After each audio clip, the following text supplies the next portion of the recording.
VChK, GPU, OGPU, NKVD, NKGB, KGB. For years, the same organization has been hidden behind these abbreviations. The Soviet regime muscle which ensured state security.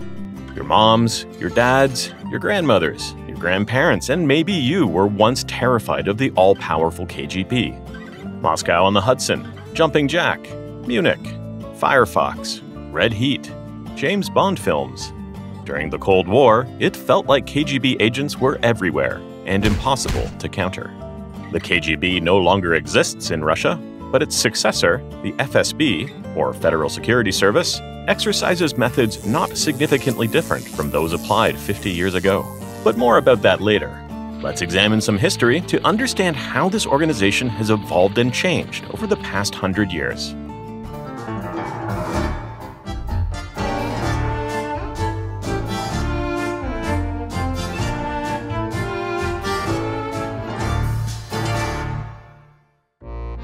The early years of what would become the KGB is perfectly encapsulated by the expression "the road to hell is paved with good intentions."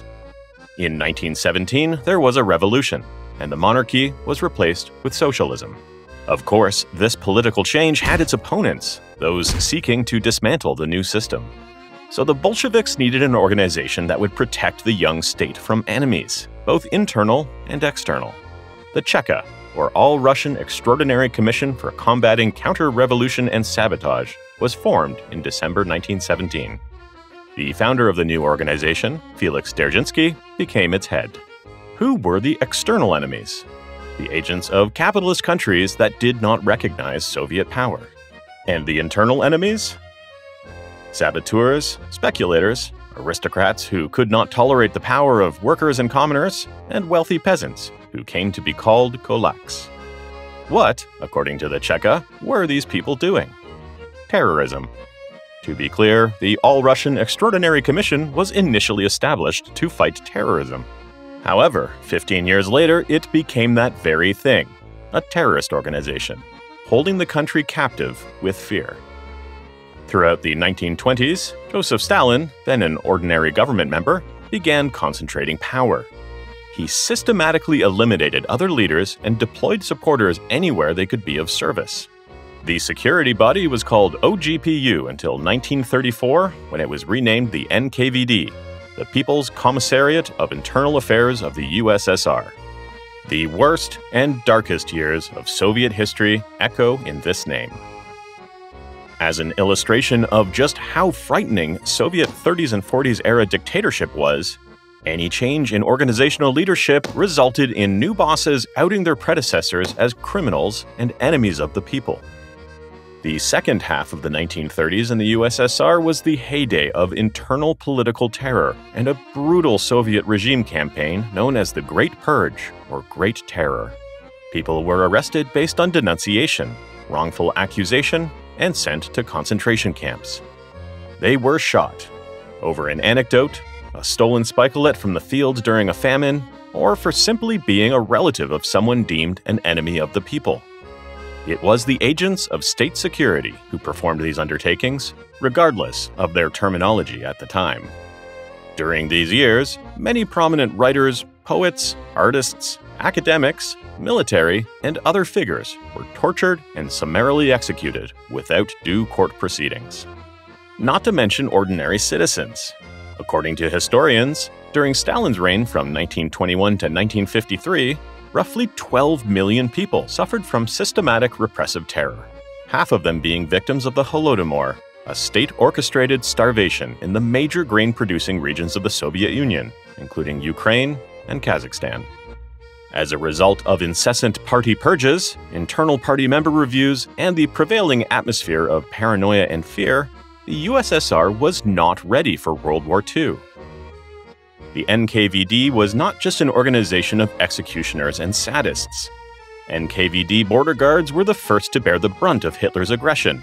Many died in the first weeks of the war. During the Great Patriotic War, 1941 to 1945, intelligence and counterintelligence were effective in preventing bombings and raids. In 1943, somewhere in the bowels of the NKVD, a unit called Smersh was created, meaning death to spies. It searched for spies, deserters, and traitors. During the war years, Smersh arrested around 700,000 people, of which roughly 70,000 were shot. So to say, the NKVD contributed to the USSR's victory over Hitler and the Third Reich. After the war, things changed.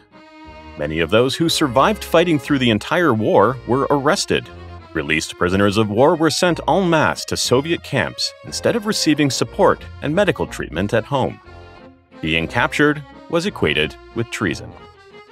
Then, in the second half of the 1940s, the Soviet Union embraced a Stalin-inspired wave of anti-Semitism. A notorious case occurred in 1948 when Jewish actor and director Solomon Mikhoels was arrested just after returning from an anti-fascist rally in the United States. Jewish repression was also implemented by the NKVD, which was eventually renamed the MGB, Ministry of State Security, in 1943. It existed under this name until Stalin's death in 1953.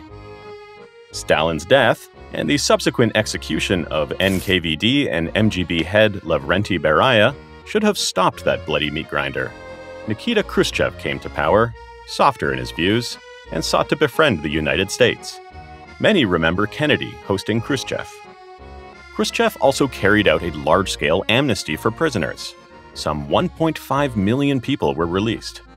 Many were pardoned, some posthumously. In the late 1950s and early 1960s, many books were printed by previously banned authors. But of course, criminals and executioners still existed in the system. Nikita Khrushchev was deposed in a coup d'etat in 1964. Others came to power, reactionaries and conservatives. And in 1954, the State Security Committee became the foundation for the new reactionary government of the 1960s. This is the KGB that many of us remember from movies and spy novels. Unsurprisingly, then Secretary General Brezhnev had an excellent rapport with Nixon.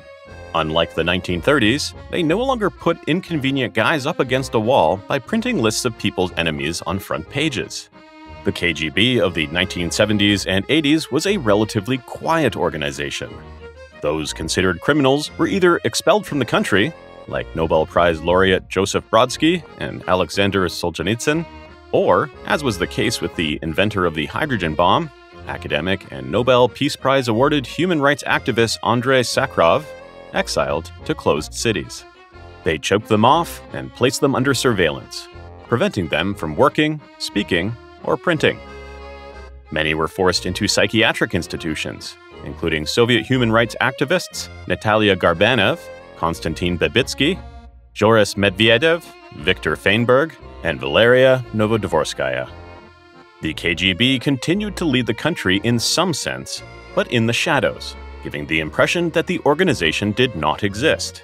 Over time, Soviet citizens even stopped calling it by name, simply referring to it as the Committee, and usually doing so in a whisper. It was in this oppressive atmosphere of late 70s fear that Russia's current rulers came of age. In 1991, along with the collapse of the Soviet Union, the KGB was abolished.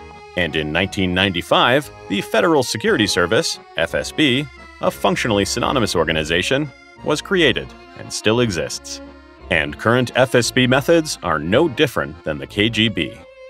In the history of Russia, there have been 3 occasions when representatives of state security groups have found themselves at the very top of power. The first, Beria, held out for several months and was executed. The second, Andropov, made it 1.5 years and died under mysterious circumstances. You know the third, and he's been in power for 22 years. KGB Lieutenant Colonel and FSB Colonel Vladimir Putin. It's safe to say that the state security bodies have taken power, not as a shadow, but quite transparently. Let's see where this goes.